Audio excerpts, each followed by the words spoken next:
Okay, well, this is chapter 36 on wave optics.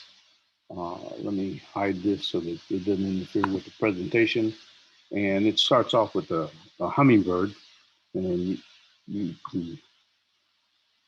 quite often these hummingbirds, have, especially the males, they have very iridescent colors. And we'll find out that there's no pigment in the feathers. It all has to do with wave optics and interference and refraction.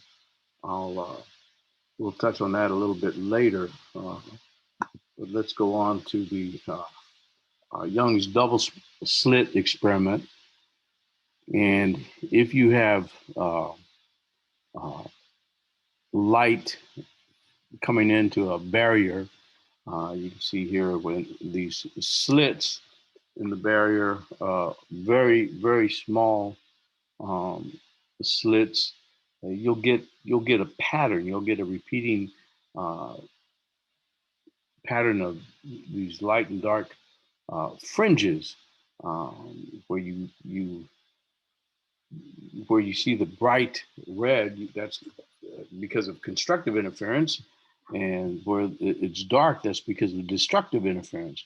Let's read um, the boxes here. It says a region marked max in A corresponds to the bright fringe in B. So this max here corresponds to this. Of course, this max here, max here, max here, and max here.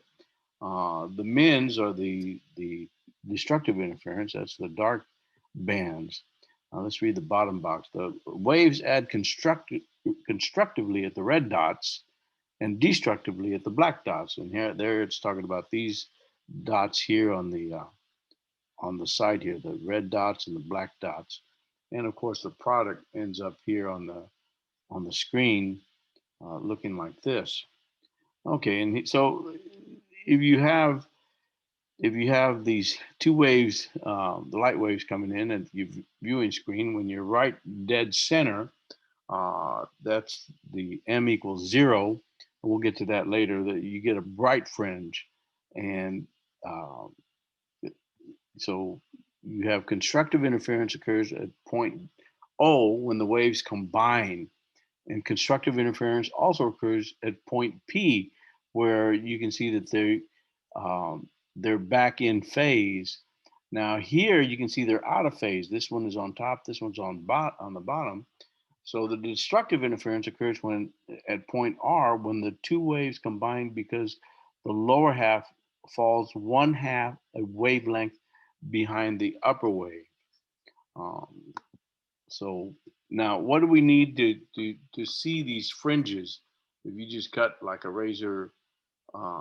a razor lined slit in a piece of paper or cardboard, you won't get this. The sources must be coherent. That means they must maintain a constant phase with respect to each other, and the sources should be monochromatic. They should be of a single wavelength. Um, so if you just white light has all colors and wavelengths, it's better to have just a single source uh, light.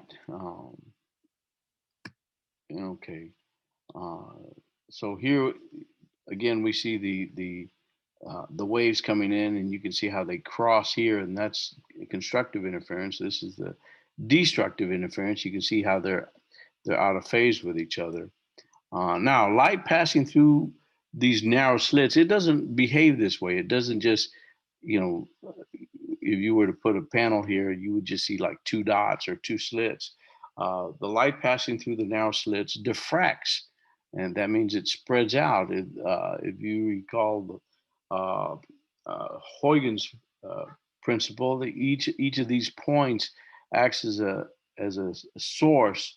Um, and it spreads out radially, actually spherically, if it's a point. But since we're talking about slits, it spreads out radially from this slit. Okay, and that's the end of this section.